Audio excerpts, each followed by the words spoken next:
Hey kids, now we're cooking. Welcome to our next episode in the sandwich segment. I'm Aunt Annie. And I'm Grandma Jane. And you can see we've switched places. We want to keep you a little off guard. Today we are going to make a little twist on the Reuben. If you recall last time we made a Reuben, which is our rye bread, our Thousand Island dressing, sometimes we said called Russian sauce, our corned beef, and Swiss cheese. Well today, and it's grilled of course in a non-stick pan, today we're going to do something called a Rachel. A lot of people don't realize there's a twist on the Reuben called a Rachel. Now what's different about the Rachel from the Reuben is that it uses turkey, in case some people want to be even healthier and use turkey rather than corned beef. You can use sauerkraut like we did with the Reuben, but we can also do something else, and you can do this in your Reuben or in the Rachel, but to substitute for sauerkraut, you can make coleslaw. And as you remember last time, we gave you a little hint that it's not cold slaw, it's coleslaw. So today we're going to start with making the coleslaw. That's why we've switched spots. Jane's got all of her stuff set up here because she makes an excellent coleslaw. And she's got all of her ingredients here, and I'll let her take it away on what she's going to do first. Okay, first of all, I wash my hands. That's always an important thing to do. And I like to take the head of cabbage and start slicing it up. What kind of knife are you using, Jane? Oh, this is a, what is this? This is your knife, I don't know. Just a big, like, serrated knife. just like a big butcher knife type Butcher thing? knife, yeah. Okay, and so where do you find the cabbage? The cabbage is in the produce aisle in the grocery store. Okay, now cabbage, does it look like lettuce from the outside? Yes. It looks like a head of iceberg lettuce, children, but it's not the same texture inside. In fact, Jane, would you please hold up what that cabbage looks from the inside? Because you all know what iceberg lettuce looks like.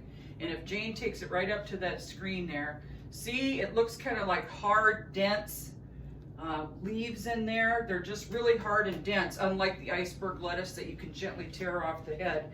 Okay, so Jane, you're just putting it on a side that's comfortable, and you're slicing it. I'm just slicing it probably maybe a ½ inch thick. Okay. Or wide.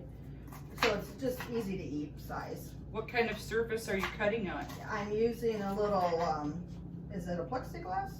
Or is that what you call it? Cutting board? A cutting board. Because remember, we don't like to cut right on the wood surface of my butcher block. That's not healthy. So again, she's using, like we told you, a silicone or a Teflon or a plexiglass or glass cutting board. But wood. Or anything but wood that's meant for that purpose.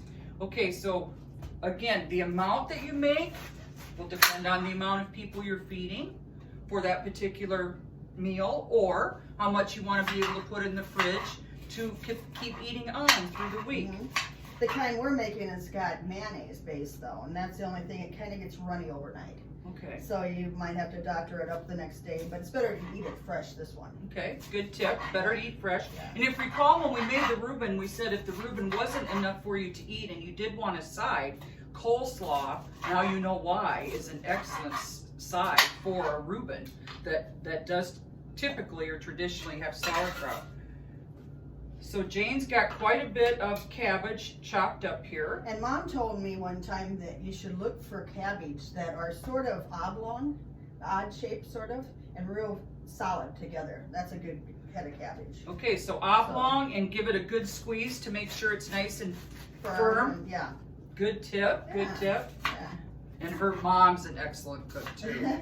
Oh, she's Grandma Jayne, and she is. What's funny is my mom's named Jayne too, so you're going to hear tips from both Grandma Jaynes. That's right. My mom, Jayne, was the one that gave us the strawberry cutting stem trick with the spoon rather than a knife. And her mother is the one that gave us that little tip. Yeah. You always want to listen to other generations. They might have lots of stuff to tell you kids. Yes. You might think sometimes they're full of beans, but they've been there, done that. Yeah. You see what I mean? And sometimes you don't like to hear what they have to say because you think you know it all, but go ahead and listen to them. They've got lots of wisdom to pass on to you, so you don't make the same mistakes. Yeah. Why not, right? Yeah.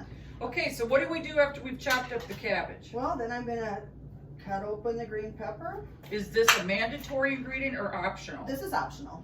I like green pepper, carrot, Vidalia onion if it's in season, and cabbage. Did you have to wash the cabbage and the pepper? I have, yes. Okay. Definitely.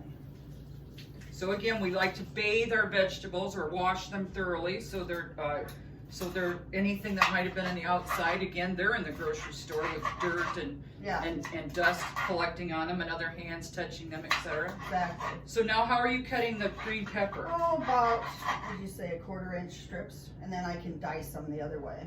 Okay, so she's gonna cut them basically into, or julienne them, we call it. Yeah, She's gonna julienne them into nice long skinny strips, and then she can put them together, line them up and dice them. And that's a nice little trick to do it all at once. You can line all those julienne or stripped green peppers together and make a nice dicing right across. The amount you put in, again, is to taste. yeah. Remember, you can't do wrong, whatever your taste is, kids. And so. this will make a nice bunch. You'd be able to use it on your sandwich as well as eat it separate. So, Great. and I love coleslaw. Don't you? Absolutely. It's good with fish and all sorts. Now, of what is this handy dandy thing Well, you're it's using called there? the bench scraper, and I found it online, and I love it because if I'm chopping up anything when it's time to transfer, like onion or whatever, to the bowl, you just scoop it up on there and put it over. Wonderful lot tip. Is it easier. very expensive? About $6, Okay. so not bad at all. If you do a lot of cooking, as you hopefully will soon, it might be a good investment. Maybe you want to ask for it for a stuffing or a stocking stuffer, or for your birthday or Christmas sometime as a nice gift. Don't you love Aunt Annie's little grater there? Yeah, wouldn't that be a good size for you kids? Because obviously you've probably seen them at your parents' or custodian guardian's kitchen that are yay big. But I have this one, which would be a nice size for you. And look at here. I've got one even smaller. Will you look at that? Look at that teeny cute little thing. But that's just a little too small to use for practical cooking like this. And I'm always careful because I grate myself a lot. I have to stop short of the end of it, of course, because you're going to grate your little finger, and that's not fun. Then it hurts. So you don't want to put that stub all the way in because your skin's in there too. Yeah, you can eat the little stub of the carrot that's left. Perfect, a little snack before Yeah, dinner. a Healthy healthy snack. one too. We'll get that done. Let's see how much we have here. I'll use my little bench scraper here. I love it. Look how fast that is. Know what else is fun about this, kids, is look at already the colors. Beautiful. We've got the pale green of the cabbage, the darker green from the green pepper, and the bright orange from the carrot that really pops. So what are you going to cut up now, This Jayne? is a Vidalia onion. What did you tell us about that in one of the episodes? They're so sweet you could eat them like an apple. So And that's see how that. it looks? So that's that pale yellow you talked Yes, about in an episode. Yep. But in And the a white inside, inside. it looks white. Yeah. Mhm. And they're so sweet. They add crunch, and they're so sweet that I don't think there's any aftertaste when you eat them. So they're wonderful on burgers or any kind of sandwich. Or in coleslaw, whatever kind of salads you make with onion. Like They're our my chicken favorite. salads we've made. I love green onion too. Yeah. That's- We've got green onion too that we picked up yesterday. I don't know if we failed to tell you, but green onion's often used in egg salads, chicken salads, tuna salads. Those are the long ones, like we said, with the green stem and the little white bulb at the bottom. Again, you can use Vidalia, you can use the stronger red onion like we have before. So this is, again, what Jayne prefers, because she can't do it wrong either. It's the way she likes it. Yeah. Looks very delicious so far. Yeah. That looks pretty good as far as proportion, each proportion. So let's see. You're probably Maybe- gonna need some kind of a spoon, aren't you? Yes, and thank you. There you go. And then the next thing is I use salad dressing, mayo. So do you use salad dressing like a Miracle Whip, or do you use like a real Miracle mayo? Whip. That, yeah, you could use either though, but it's just the way my mom did it. Okay, so a salad dressing, Yeah. then it doesn't have to be Miracle Whip brand. Yeah. A salad dressing of any brand. And it looks like there's a couple tablespoons or so of sugar. Okay, put a couple Probably teaspoons of put 'em in sugar or tablespoons. Yeah. Okay. Again, this is to taste too. Yeah. This takes away a little bit of that tang from the egginess of the salad dressing. And you don't want to add this too soon. You want to kind of add it right before you eat because it can get a little runny. Okay. So, but that should go over that pretty good, don't you So think? since we're gonna use it right away for our Rachel, we can go ahead and spoon it in. Yeah, then? it'll stay good for that time. Okay. But you wouldn't want to put it like earlier in the after morning or whatever, and then serve it at the night. That wouldn't work too. Now, is this something too, Jayne, that that again, you don't want to put too much in because you can always add more. True, yeah, but I have quite a bit of cabbage in here, so I kind of eyed it, and it looked like a You've done it enough, you kind of knew that's what Yeah. you wanted. But that's true. If you put too much, you can't get back out. So again, you kids that are just starting at home, you might want to make a little of that salad dressing sugary mixture, and if it's not enough, just make a little bit more and put it in and stir it in, because again, like we keep teaching you, once it's in, you can't take it back out. And you can salt and pepper this if you want to, but we're trying to avoid some of the sodium, and pepper's always good though. Do you want some So pepper? Sure, let's put a little pepper in there. And we'll let this sit until we get that ratio made. Here's some black pepper. Okay. Yeah, we go ahead. That looks pretty good, doesn't it? Mm-hmm. We'll mix that up. Got it a little large, but it'll be okay. Whoa! And then Grandma Jane makes a mess. It's okay. Does that look like you want it? Yes, it does. Well, I'm going to help by clearing this away so you can start making the sandwich stuff. Okay. Because next we'll have to assemble the actual sandwich. So we're going to shift gears here. I'll clear away the stuff that's not necessary for the Rachel. And Jane can then switch gears into making or assembling our sandwich. Now you see that we're cleaning up. Something I told you about early on, and we haven't probably repeated enough about this.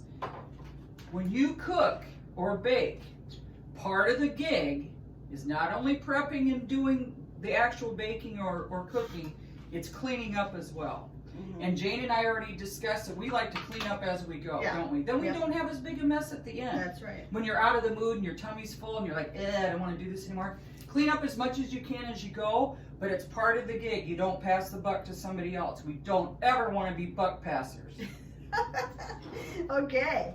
So anyway, we're going to start with rye bread again, like the Reuben, and we're going to butter one side of each slice. And you can use different breads too. There's marble, there's white, wheat, whatever you want to use. But rye is delicious, and it's really kind of how these are made. Reubens really belong with the rye, marble rye category. And then we have some oven roasted sliced turkey.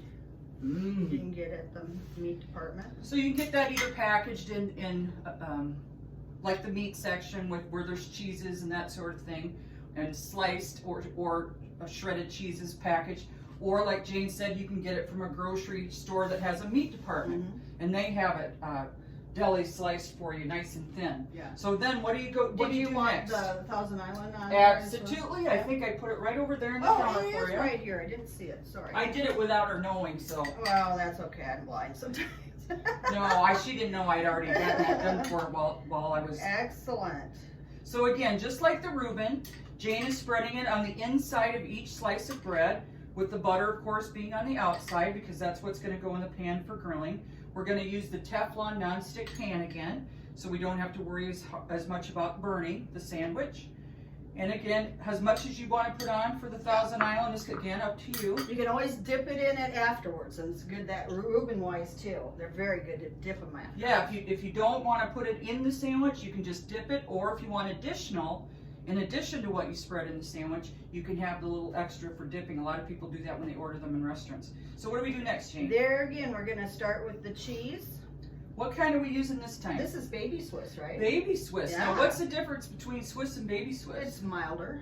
Milder, and it's got like a, I think real Swiss, I shouldn't say real, regular Swiss is basically mild, sweet, nutty cheese, and your baby Swiss is lighter, and it tends to be smoother and creamier and lighter than its counterpart, the regular Swiss. So Okay. we're gonna use it on this one just for something different to see if it is actually smoother or Yeah. creamier. And then we're just going to put the cheese, meat, and then cheese again, like we did on the Reuben.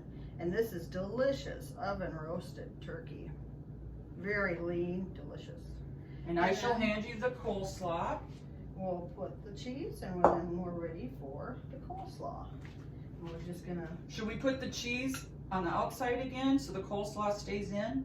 Oh, okay. Let's So see like if that works So better. put it right there. In my experience, whenever you have sauerkraut or something like that, cheese can kind of help bind it together if it's on both sides, keeping it together. So and let's he's try more that. experienced that way too, from cooking at the Elks, so that's good. All right, we'll put it on there. Because you know how cheese is sticky, so it helps to keep some of that stuff in, like kraut and coleslaw. Oh, this is good. I think this is right. I first tried this coleslaw in a Rachel, because obviously the Rachel can have sauerkraut in it as well. Most restaurants do it that way, just substitute the turkey from the corned beef. But I won't say the name of the chain, but there was a chain restaurant out there that used to make its Rachel with turkey instead of corned beef and coleslaw instead of sauerkraut. And kid, it was the It's best. delicious. Delicious. So I'm just passing it on to you. In case you've never tried it, again, you can use corned beef or sauerkraut for either of these things. And then Rachel, but the difference between the Reuben and the Rachel is Reuben is corned beef, Rachel has turkey, but Yep. both have rye and Swiss. Yep. And this one we're doing instead with sauerkraut with coleslaw. Which is delicious, isn't it? Absolutely. And that's another, yeah, we did add the sugar with the mayonnaise into that, so it's a little sweeter yet. And at that, you can taste that sweeter instead of the tartness that's in a Reuben. I like both. It's just, you know, I could eat either one. They're probably my favorite sandwiches. Oh, absolutely. Do you need a separate plate for? No, can I use Ron's? Very I think good. Ron Our brought good friend Ron, who's no longer with us, had beautiful dishes. And my good friend Jayne here, as for a gift, got me 4 of them at his estate sale. And I was very grateful because I think of him every time I use them. And he was an excellent cook, had a beautiful kitchen. I learned so much from him that I'm going to pass on to gourmet and stuff. Yeah, too. he was very gourmet. And we'll pass on a lot of what we learned from him to you. Again, with the bread already being dark brown, it's going to be a little trickier than it is with our lighter breads to tell when it's golden or when it's It ready. looks dark. I mean, it looks burnt almost, but it's So not. what do we So do you then just to get tell an when it's idea. done, Jayne, since we can't tell as much from the bread? Well, that everything's melting and yeah, and you can kind of see that it's toasted rye. It's not just burnt. Again, we don't want to do it too hot. Can't go backwards. Once it's burnt, it's burnt. But basically, you just want to make sure your meat and your kraut or slaw is heated through and that your cheese is melted. And always make sure that your oven and your stove are off. Like Right we said, hand, like we've said, the newer ovens and stoves have indicator Yeah. lights. Older ones don't. We don't know what kind you have at home. So just stay far away from it until you know it's cool. Oh, it looks delicious. Oh, Jayne, you must go show the kids your Delectable. wonderful, delectable item. Oh, look at this. Oh, yum, yum. yum.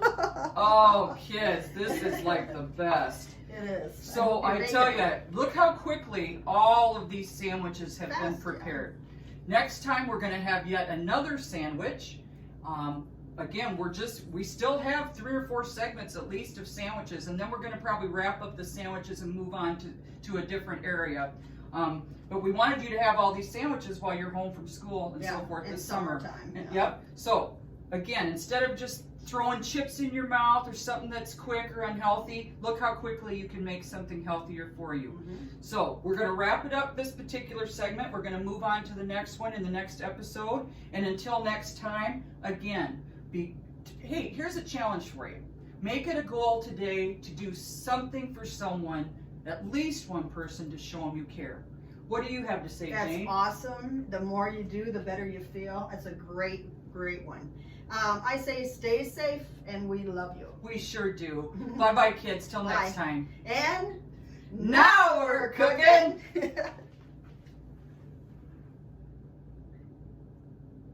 Gosh, that was 19. No, wait.